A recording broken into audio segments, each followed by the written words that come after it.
So MJF got squashed on AEW Dynamite this week, and I thought it was fantastic. Somebody put egg on my face, because last week I was all like, I don't really like the setup for this match. I think it's a little bit silly Billy. And that's fine as well. Sometimes you have to react to what you see, but also be happy to hold your hands up and go, okay, in retrospect, I understand where I did go wrong. But there was a lot that happened in this episode of AEW Dynamite. Made me very confused, because people still send me a message me going, there's no stories in AEW. Arguably, there's too many stories, but that's fine. But there's definitely zero. But we are going to talk about that today. If you are hanging out down there, please do like the video, share the video, subscribe, and leave me a comment to let me know where you agree and where you disagree, because that's the best thing about wrestling, is sharing opinions.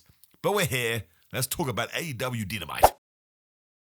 But yes, we had this Eliminator match, and straight off the bat, AEW does too many Eliminator matches for me, because we had two on this show. We had the women's tag team match, then the main event, and both the Eliminatees won. And I was like, well, that kind of popped the bubble a little bit, because it's more funny one person just win. Again, a teeny tiny minor criticism, and nobody else will care. But you get to this main event, and sure, the magic of television ruined this for us, because like 4 minutes left. I was like, well, something's happening, but what are you going to do? That's like if you're watching, I don't know, Pluribus, and you can see that 2 minutes left, you can feel a crescendo building, you probably understand there's going to be a cliffhanger. It is what it is. You could have put it in the middle of the show, but it's technically for a world title shot, so I think that probably is fine in the main event. It's just a point that I saw somebody make, so I thought I'd just address it here too. But we sold it big. You know, if Brody King wins, he gets a world title shot. He wants to win. Out comes Hangman Adam Page. MJF turns around. As I said in my What Culture review, he should have been listening less to Bonnie Tyler. When he turns back around, he did get choked out very fast. Brody King choked for 8 seconds and he passed out. Although that does happen in real life. You can see videos of that all the time. Gets him in the ring, hits him in the cannonball, hits him in the gonzo bomb, 1, 2, 3. It can't have gone longer than 25 seconds, 30 seconds. And I was like, that is brilliant. That's your world champion that just got squashed. And I don't think wrestling across the world utilizes this idea enough. It's essentially Goldberg versus Brock Lesnar. But you can't do it all the time, because then it would get boring. But I'm talking about right down to the indie scene. I understand it, because people pay a certain amount of money, and especially with independent wrestling, it's difficult to tell ongoing stories because you don't have weekly television, right? So if you have someone brand new in the crowd, how on earth are you going to tell them all the narratives? But I still think sometimes if you know your audience is invested, you can do it all over the place. And this was fantastic. Grand Slam is in what, 1 week, 2 weeks, whatever it is. Of course MJF is going to win that match. Brody King is not going to win the World Championship. But getting Hangman Adam Page involved, having Andrade go after Brody King right away, pop him in the face, then Hangman Adam Page is getting involved, then MJF whacks him in the balls, then Brody King takes him out. Once again, as this entire episode of Dynamite did, just reminded you that so many people want the World Championship, and that's what it should be. I remember back in the day, Stone Cold Steve Austin saying, well, son, if you're not in this game for the world title, you might as well not be in this game. That's always the idea. I mean, it's probably not true in the real world, but it certainly should be true when you're watching it on TV. And I just think MJF, because he's such an asshole in the way he's meant to be, super duper mega heel, he can be treated like this. It doesn't lessen his star power, doesn't make him feel less like a champion. He just got his comeuppance, right? He was a bully, he was horrible to Brody King, and now he just got told off. And also, it proves, this is where I got it wrong, because my big point was, why does MJF get to decide the people that Brody King had beaten were tomato cans? That was Brody King's promo last week. You know, me and Tony Khan sat down and said, oh, maybe you do have a point, MJF. And I was like, of course he's going to say that. I think everybody that steps into an AEW ring should be seen as a superstar. Much like when Shawn Michaels had that thing with JBL, and we have to pretend that Shawn Michaels was broke. No, you're not. You're Shawn Michaels. However, what this told us is that Brody King was not beating tomato cans, and that MJF got it completely wrong, and when he was put in a big-time situation, he won. Sure, there was interference, there were distractions, but the point is this. He still got hit with a list of Brody King's moves that were enough to pin the champion for the 1, 2, 3. It could easily happen again in a less shenanigan scenario, and maybe he scores the pinfall too. Also, it was different. And when you do have weekly television, you should be pulling these things out all of the time. It's my biggest criticism of all the promotions, is that sometimes we do fall back into the same booking that we do every single week, because we think, well, we can do it again week 2, well, we can do it again week 3. Then you get to week 47, and you do go back to it even after a month's break, and it kind of feels like, well, I feel like we've done this before. I'm not saying that's easy. It's incredibly hard to be that creative for 52 weeks in the year. So you do have to give them a little bit of leeway, but also when the time is right and you feel it in your bones, you should always execute stuff like this. And I thought it was great, and it ended on a bang, and Brody King, like the biggest star he's ever looked to this point in his AEW journey, which is what a push should be. It's kind of funny, right? Because I don't know if Bandito's injured or anything, but he's kind of gone off doing his own Ring of Honor thing, and now Brody King has exploded. But AEW doesn't have a lot of sort of monster men like that. You need at least one in the main event scene. I mean, wrestling, I think, has evolved in the right way in the sense you can look however you want. It'll be a big guy, a small guy, a big girl, a small guy, whatever it is, and you can be a champion or you can be successful. That was not the way back in the 80s, especially in the World Wrestling Federation. But you still want someone that instantly turn the TV and like, who the hell is that guy? Also, Brody King is a wonderful human being. You know what I'm talking about. We'll just move on from there. So this just excited me, and it wanted me to tune into the show next week. MJF has already tweeted fluke, so he's already coming back about it. But the best part about that is, too, he didn't say, like, you know, I'm not ready. He didn't say it doesn't count. He says a fluke. So what? I lost. Who cares? I'll win the next one, which he will do. I just really enjoyed it, and I didn't see it coming. I thought it was going to be 4 minutes because Andrade was going to run in, and Kenny Omega was going to run in, and Swerve was going to run in, and Hangman was going to run in. I thought they were going to do a WWE finish, which is not a problem, by the way. I only use that because you know what I'm talking about. I don't want AEW to be WWE light. That would suck, as we know. But every now and then, if you want to borrow from each other's playbook, as they do, you should do. And also, it's not their playbook. All this stuff goes back to like the mid-70s because wrestling is cyclical. And that's where we get our concepts from. But just a great way to do it. And not every single character can be squashed and still come out the other side feeling like credible, not even a credible character is a better way to put it. But MJF does, because without wanting to break the fourth wall, and of course, you know, I never sat down and had a proper chat with wrestling about wrestling with MJF. But from what I see on the screen, man, does that dude get it, right? He just totally understands, totally gets it. Usually feels like, you know, things are trying to fit the story. I'm still one of the only people that seem to enjoy the Broditos, whatever the flub they were called. I just thought it was fun. I think sometimes wrestling's allowed to be fun, but this was really, really well done. And honestly, when you go through this show, we have built up so many contenders, including flipping Hangman Adam Page and Andrade. Because we had Andrade versus Kenny Omega. Of course it was good. It was never going to be bad. They are too talented. I thought Kenny Omega would win, which proves this match does have jeopardy. I thought, even though there was always the opportunity for Andrade to cheat like he did last week, I thought, no, Kenny Omega's on a tear right now, and I feel like Kenny Omega's the biggest star AEW has, and he's getting all these babyface pop reactions. But no, clearly Tony Khan has decided it's time to change up the main event scene, because Kenny Omega does fit into that MJF mold. Kenny Omega can lose, and he's still Kenny Omega, especially here because we protected him. He's just got aura and cinema and all those ridiculous words we use in 2026, but it also tied into Swerve coming down. Now, we did an interview with Swerve earlier, laugh out loud funny. Renee was like, what are you going to do now, Swerve? You lost last week. He looked at her like, were you talking to me? He still wants to go after the World Championship. So when Don Callis and Andrade tried to use the screwdriver here, which of course is now probably the main character in all of AEW. It comes back a lot. Swerve comes out to stop it. That accidentally creates the distraction. The one-wing angels reverse into the low blow. Andrade hits the DM, gets to 1, 2, 3. The way he sold this was so good. He was so happy. He didn't care that he cheated, didn't pretend that he didn't. I was like, yep, and I'd do it again. I did it last week. And I actually think now Andrade should go the whole way. I think it's way more interesting. I get that Andrade versus MJF is a strange match from a heel versus heel perspective, but AEW's proven in the past they don't mind doing that. And Andrade gets babyface reactions. Nobody cares that he does these dastardly things because he's just over right now. And that mad thing they do when people in the crowd quite literally love him, I think is very, very funny, which helps. Again, it ties into the sports entertainment side. But then I was like, well, this is great because now we've opened up the door for Hangman Adam Page versus Swerve, and we got right into it right away, as we should do. Kenny Omega then pushed Swerve, Swerve pushed Kenny Omega. The useless wrestling security actually did their job, and they broke them up. So now I'm thinking maybe at Grand Slam we do that. That also has jeopardy because they're now in loser's lane, but whoever beats the other one then probably can say, oh, hi, now I should get a title shot, or at least I'm back in the picture. And who doesn't want to see that match? I'm sure they have wrestled before and I've forgotten. We get so much wrestling these days, it's actually hard to keep it all in your brain. But it's a big time match. It could be Swerve versus Kenny Part 9. As long as you do the build right, it would be a big time match. So that ruled. And of course, you had Hangman Adam Page beating Mark Davis, which admittedly, there's some ups and downs. That's the complete opposite of this. Nobody thought Mark Davis was going to take a step forward in this would-be world title picture. I mean, it had to be done because very, very sadly, Jake Pugh got hurt. I really hope he's okay. And I think Samoa Joe would have been in this spot, but he got hurt too. So again, hope Samoa Joe is okay. But I like the fact we took Mark Davis, who was on a little bit of a tear, and put him in here. It was a fantastic match. Like, you should go out of your way to watch both of those matches. But Hangman was always going to win. So that kind of took the sauce off the pie. Whereas in Andrade versus Kenny, you're like, well, anybody could win. Maybe Elbow or Big Bird walks in and they get the victory. It just, again, two totally different matches as well. Mark Davis killed Hangman and Page at some parts as well. When he hit him with that awful waffle, I was like, we could probably win. But he didn't. And now, of course, we move on to Grand Slam, and it's Hangman and Page versus Andrade. Have they fought recently? I don't know, you see. But the fact I don't think it's a pay-per-view Grand Slam. I think it's just an episode of Dynamite. Am I wrong? Or is it at the weekend like a collision? That's what they did last time. Maybe it is a pay-per-view, I don't know. But it has a pay-per-view quality card. And there's going to be so much repercussions because let's say Andrade does win. It'll probably be Hangman. But let's say it's Andrade. And we do Andrade versus MJF at Revolution, and MJF will win. Who's next? Because Hangman can get back in there. Swerve can get back in there. Kenny can get back in there. Other people, I'm not talking about if Samoa Joe was able to come back, he could get back in there. There'll be other people too. So just really, really good stuff. And I enjoyed those two matches immensely because there were stakes to it.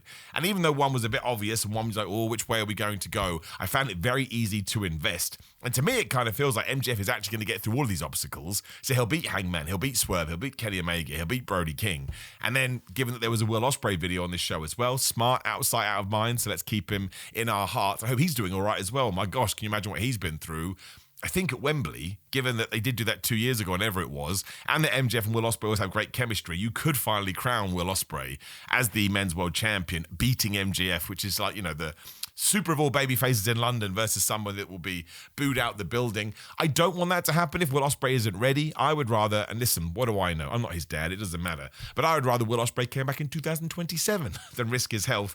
But he's his own man, and he's allowed to do whatever the flub he wants to do. But it was exciting, and we had a Kevin Knight video package as well. Still part of the Trios champion, still going to do stuff with Mike Bailey. But that, to me, was another, well, you should keep an eye on Kevin Knight in 2026, as you should do. He's really, really good, and I think we said this a couple of weeks ago, maybe even last week. He's pretty much complete anyway, but once his character and his promos get to where his wrestling is, and I'm not saying they're miles apart, I'm saying you see him developing in real time, that dude is going to fly. Literally and figuratively. But let's go back to the other title eliminator match, which was good. I just think AEW overuses that a little bit. It's like when WWE will just do, distraction, interference, and confusion. Although a lot of distractions in this episode of AEW as well. It never feels as glaring in AEW because they don't overdo it. However, I keep an eye on my things like a massive nerd. But their thing at the moment is eliminator matches. And it does feel a little bit like a get out of jail free card. Oh, we can book this match because it can be an eliminator match. Now, actually, on this evening, as Excalibur said, usually the champion always wins. But no, not only was Brody King able to do it, but Megan Bain and Penelope Ford did beat Willow Nightingale, and Harley Cameron enjoyed the match. Like the fact that Harley Cameron got the hot tag, because in my head, Willow usually gets it. That could be completely wrong, but that's how I've documented it. But I think Megan Bain and Penelope Ford should win those titles, which I assume is happening at Grand Slam, but I don't know for sure, because Willow Nightingale, of course, has that TBS title. And not my biggest bugbear, but something I worry about when someone has a tag belt and a singles belt is that one has to suffer. At the moment, the TBS title, probably because we have to, it's kind of vanished into the abyss.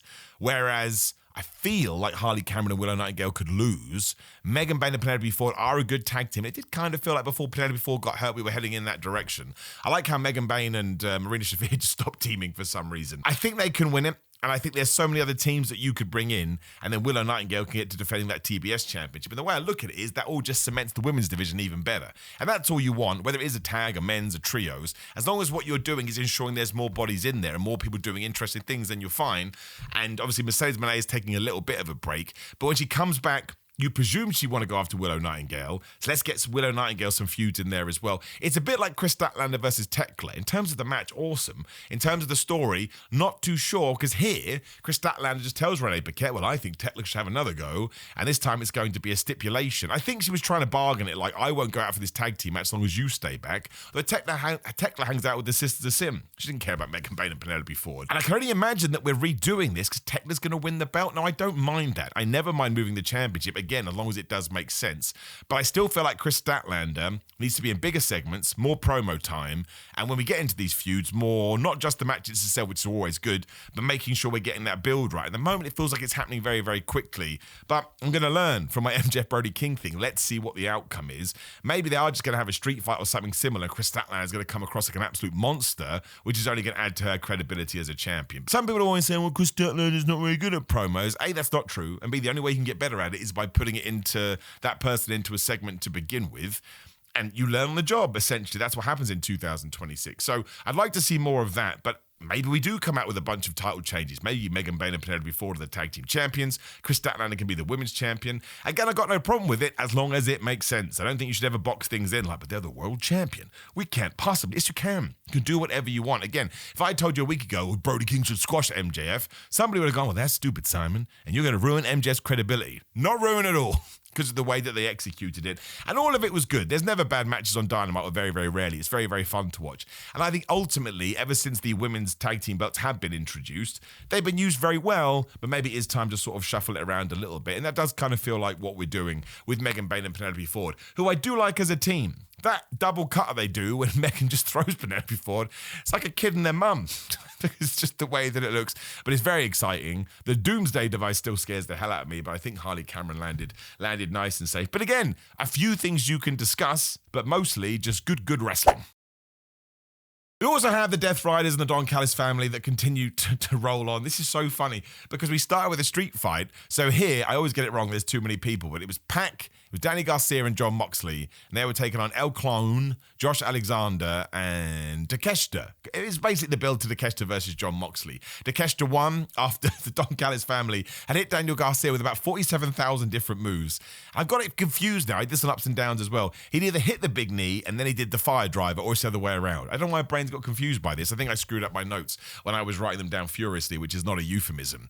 Now, we're doing that at Grand Slam 2, I believe. I think it's actually quite smart that Takeshita didn't pin Moxley, because what I thought AEW were going to do is Takeshita pins Moxley here, now says, you know, I haven't forgotten what happened in the Seed 2, and now I most definitely want my rematch. Then John Moxley wins, and then they're 1-1. But Takeshita pinned Danny Garcia here, so actually now I'm more confused, because he could get a win over Moxley, and you haven't pinned Moxley twice, so maybe you could change the title. And again, because there are so many belts, I'm not adverse to that at all. We don't want to do it with all of them because then it becomes ridiculous, but I don't think AEW is going to do that. You know it's going to be a good match, and this was good too. And now I think we can probably spin off Pac and El Clone because they were really, really quite good together. And Josh Alexander versus Daniel Garcia I think is really interesting because it kind of feels to me they approach wrestling in a similar way. So that was just a good 6-man tag, and I understand it's baffling that 2 weeks ago we had a street fight and now 2 weeks later we're having a 6-man tag. But the Don Callis family does have enough members to probably take over a small country, so I suppose if they want to take over the Death Riders, they can. But it was good, and it's easy to watch, and I like the way that John Moxley seamlessly became a babyface, even though the rest of his team, I think, are heels, which is very interesting. And, as AEW always does, you then got a complete 180. Because Tony Storm and Orange Cassidy are still a team, and we've really doubled down now. It feels to me like Tony Khan saw that it got a big reaction online and thought, we're going to go with it. More companies should do that. It's basically what WWE did with Jey Uso. Don't want to talk about that. People get mad. I like Jey. I don't care, man. Come at me. I'll fight you. I didn't understand it being a standby match. It was match 2. What if the main event had gone 25 minutes, you'd be like, great, we can't show the main event because we put on the standby match. You have to forgive me. It was Jordan Oasis and Brittany someone. That's so bad. I'm sorry. I've forgotten your names, which isn't cool because you're just as important as everybody else on this show. Otherwise, you wouldn't be able to do the angle. Basically, we're playing off the idea that Orange Cassidy and Tony Storm may be about to go bald because on Collision, they charged Wheeler Yuta and Mina Shafir for a hair versus hair match. So because Jordan was bald, they thought or acted like you can use a bald head as a mirror. I'm bald. That's not true. If only it was true. I mean, it's shining off these lights right now because, again, it is so damn bald. It's kind of getting a bit fishy in there, the old baldness. But it's very good booking, too, because I have no idea who's going to win or lose. Can I see Marina Shafir agreeing to shave her head? Yes. Wheeler Yu's just up for anything, you can tell. Orange Cassidy, I think, would get it, too, and Tony Storm absolutely would do it. Here she worried because she doesn't want to look like an angry penis. Her words, not mine. Please do forgive me for saying that.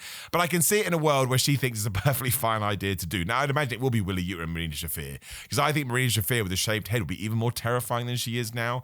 And it's a bit like when Molly Holly did it back in the day. It did make her very interesting when she came to the ring. And it suits Marina Shafir's character more. But that's all this was. It was to establish that Tony Storm and Orange Cassidy are now a proper team. They wear the similar clothing. They do the dancing. I think I may have missed a story beat with Mina Shirakawa. So if you could update me, that would be good. I always check out Collision, but sometimes I am doing other things while I watch it in the background. So maybe I missed it. But it is just fun, right? And some people are like, I can't believe Tony Storm's not in the main event anymore.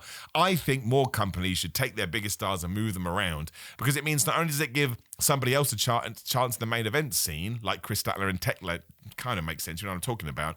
But then you have megastars in the middle of the card as well. If Roman Reigns wasn't challenging for the World Championship, I was quite excited for him to be that star that does pop up in match 4, because it's Roman Reigns. Of course he's absolutely, this is crazy. This gets my energy going. And you can do the same thing with Tony Storm. No, I'm not saying Tony Storm is as big a star as Roman Reigns. The flipping negative Nancy's always do that. I'm saying it's a similar beat. Within the realms of AEW, she's a huge star, so putting her in the quote-unquote mid-card actually helps your show because people are excited to see her. And that tag match will be fun. That's having in Australia too. That entire Australian card is pretty good. Some people said it hasn't sold very well, but people said that last time they sold the place out, so I'll wait and see. The whole thing is going to be awesome, and I do enjoy this because it's so silly and it's so ridiculous. And Orange Cassidy's worry about this was, but I like my hair. He said something along the lines of, I regret making this match, I like my hair, which also means he has no confidence in his abilities because he thinks he's going to lose. I'm just going to use my old catchphrase. It was fun, and wrestling's meant to be fun.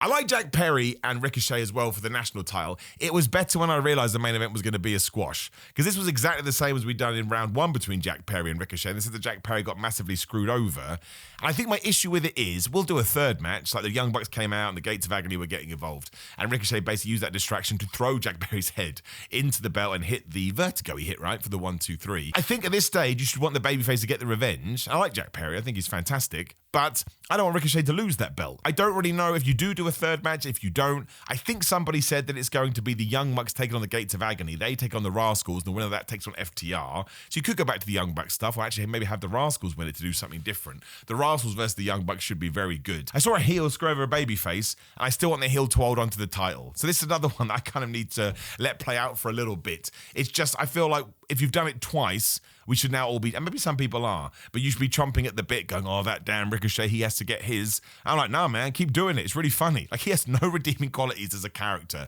the Ricochet gimmick. It's so funny. He'll do anything, and then he'll celebrate like he's just won £1 million. I think his jump from AEW to WWE, other way around, has been a massive success. I know he made some comments this week. Just believe him. Let him have his comments, and let him, and you can disagree with him, of course, and come up with your own things, but I think that's all it needs to be. And I find him a very interesting character, and I appreciate how honest he is. And I appreciate the fact that he speaks his mind. I think more people should do that. I think it would be a huge positive all around. But it was a good match, right? And it's good that we're still featuring that national title because there are so many championships. And we got the Tommaso Ciampa promo. This is why it's kind of good that the TNT title lives on Collision, because it doesn't mean we're bogged down with too many belts. But I was a bit worried because Excalibur mentioned it earlier in the night that we weren't going to get the promo after he beat Mark Briscoe, which I thought was fantastic. He says it here. He's keeping the open challenge open. He's doing a 3-way. I can't remember the third person, but Claudio's in it. I'll always take Claudio versus Tommaso Ciampa. I think this is going to be really, really good. And I think the fact he won it is awesome. A lot of people are like, oh, it doesn't matter. He's still coming at a good position. No. Mark Briscoe will be fine. He's Mark Briscoe. I just love him. And one day I'd love him to be the world champion, but I don't think that's going to happen. But Tommaso Ciampa coming in and winning in a well-fought match, that can happen. Especially if you want to pretend that wrestling is real sports. It happens in real sports all the time. Oh my gosh, there's new guys here. And he was able to, take the crown off the king. So that was great too. He got his big promo here. And he already feels like twice the star he did in WWE. That's nothing to do with WWAW. It's just the way that he's been booked. He walked in and won a title, and that's why it's good when people go both ways. That's why I hope on SmackDown, Powerhouse Hobbs does something amazing, because it tells you right away, well, however I saw you in AEW, I've just completely changed my perspective because of how it looks, but also because of what you've done in the ring. All of this is exciting. I don't think AJ Styles is going to AEW now, but even if he did, I hope he kicked ass. And even if, who could be jumping next? I don't know. But even if it was Chris Jericho, we know that one. That doesn't really count because he's in WWE before. But if it was a MJF, I'd want him to do great as well, because they're professional wrestlers and they're just trying to make a living. I'm ranting and raving now. Good episode of Dynamite. The stuff with Darby Allin, Clark Connors and Gabe Kidd was a crime, so I hope they get arrested. I would presume the finish is David Finlay getting involved, so we do a tag, so I believe he's left New Japan. I would just watch that if I were you. The stuff that Darby Allin gets into. I like the fact we went outside. I think it's important to leave the wrestling arena. Good grief, I howled. It's just like, what? The two bits that made me laugh the most were that, and after the Ricochet match, Tony Schiavone going, well, good thing the Gates of Agony didn't get involved in the finish. Are you mad? Tony Schiavone, they caused such a ruckus. The Young Bucks had to come out, and that distraction allowed Ricochet to win. I know what he was trying to say. Good grief, that tickled me. It tickled me massively. Fun episode of Dynamite. I think they found their groove right now. I think in terms of identity, they understand what their show is going to be. And man, I hope they can ride that for a good couple of months, because I'm having a good time. Now Now, like I talked about, please do leave me a comment below, like the video, share the video, and subscribe. Click the video on the screen, which is me talking about Montag Night Raw and everything that could go down with that excellent promo from CM Punk and Roman Reigns. Otherwise, it's patreon.com/Simon316. It is grillamine.com/Simon. You just go to time and get 10% off. It ships worldwide. Simon316 on social media. How else are you going to yell at me? And then, of course, you can go to Cameo, you can go to TikTok, and you can go to Pro Wrestling Tees. Also want to shout out the AEW XDC comic, which the writers very nicely put a little Easter egg of me in there. I probably talk about this more in a different video. I should have done it at the start, but I didn't. It hit me in an emotional way as a young boy that grew up loving DC comics, especially Batman. But I just leave it there. They probably won't see this because who gets to the end of the video? But thank you very much. It is a nice reminder that maybe all these hours of hard work, and listen, I'm blessed to do this job. It's not a real job, but you still put a lot of hours into it. So to get bonuses like that on the other side, tear in my eye, man. I don't even care what you say. I'll see you soon.